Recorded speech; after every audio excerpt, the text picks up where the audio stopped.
Jean chapitre 10. En vérité, je vous le dis, celui qui n'entre pas par la porte dans la bergerie, mais qui y monte par ailleurs est un voleur et un brigand. Mais celui qui entre par la porte est le berger des brebis. Le portier lui ouvre et les brebis entendent sa voix. Il appelle par leur nom les brebis qui lui appartiennent. Il les conduit dehors.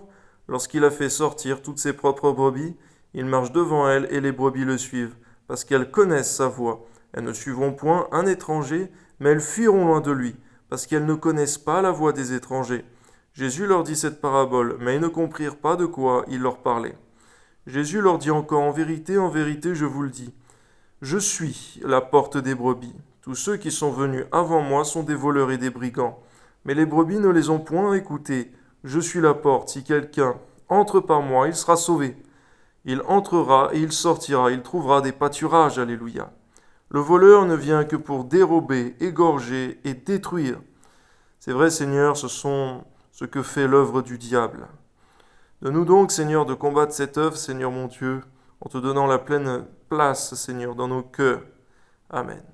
Moi, je suis venu afin que les brebis aient la vie et qu'elles l'aient même avec abondance. Amen. Je suis le bon berger. Le bon berger donne sa vie pour ses brebis. Mais le mercenaire, ce n'est pas le berger, et à qui n'appartiennent pas les brebis. Vois venir le loup, abandonne les brebis et prend la fuite, et le loup les ravit et les disperse. Le mercenaire s'enfuit parce qu'il est mercenaire et ne se met point en peine des brebis. Je suis le bon berger. Je connais mes brebis et elles me connaissent. Comme le Père me connaît et comme je connais le Père, et je donne ma vie pour mes brebis. J'ai encore d'autres brebis qui ne sont pas de cette bergerie. Celles-là, il faut que je les amène. Elles entendront ma voix, et il y aura un seul troupeau, un seul berger. Le Père m'aime, parce que je donne ma vie, afin de la reprendre. Personne ne me l'ôte, mais je la donne de moi-même.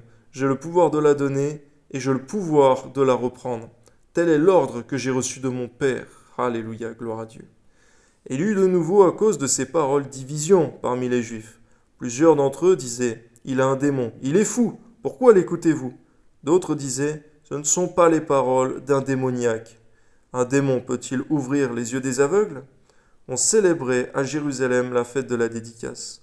On voit au passage, Seigneur mon Dieu, qu'effectivement ce sont aussi les œuvres et le fruit, Seigneur mon Dieu, qui montrent de quel arbre nous parlons, et aussi, Seigneur, qu'il ne s'agissait absolument pas, Seigneur mon Dieu, de dire que c'était par un démon qu'il faisait ça. On voit que c'est le blasphème contre le Saint-Esprit qui est impardonnable. Garde-nous, Seigneur mon Dieu, garde-nous de cela, Père. Amen. On célébrait à Jérusalem la fête de la dédicace. C'était l'hiver, et Jésus se promenait dans le temple sous le portique de Salomon.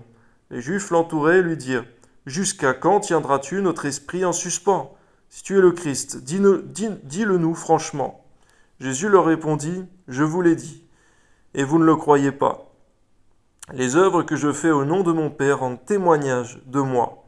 Mais vous ne croyez pas parce que vous n'êtes pas de mes brebis. Comme je vous l'ai dit, mes brebis entendent ma voix, je les connais et elles me suivent. Je leur donne la vie éternelle et elles ne périront jamais, et personne ne les ravira de ma main.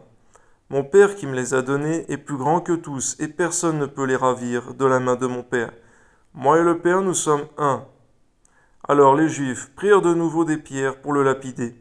Jésus leur dit, « Je vous ai fait voir plusieurs bonnes œuvres venant de mon Père. Pour laquelle me lapidez-vous » Les Juifs lui répondirent, « Ce n'est point pour une bonne œuvre que nous te lapidons, mais pour un blasphème, et parce que toi, qui es un homme, tu te fais Dieu. » Jésus leur répondit, « N'est-il pas écrit dans votre loi? J'ai dit, vous êtes des dieux. Si elle a appelé Dieu ceux à qui la parole de Dieu a été adressée, et si l'écriture ne peut être anéantie. Celui que le Père a sanctifié et envoyé dans le monde, vous lui dites, tu blasphèmes, et cela parce que j'ai dit, je suis le Fils de Dieu. Si je ne fais pas les œuvres de mon Père, ne me croyez pas. Mais si je les fais, quand même, vous ne me croiriez point. Croyez à ces œuvres, afin que vous sachiez, reconnaissiez que le Père est en moi et que je suis dans le Père.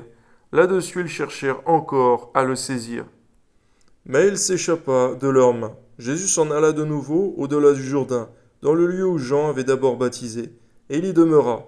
Beaucoup de gens vinrent à lui, et ils disaient, Jean n'a fait aucun miracle, Mais tout ce que Jean a dit de cet homme était vrai.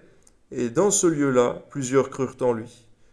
Gloire à Dieu, Seigneur, parce que même si Jean, Seigneur, Jean le Baptiste n'avait fait aucun miracle, Seigneur, eh bien la parole, Seigneur, qu'il avait annoncée s'est pleinement accomplie, Seigneur.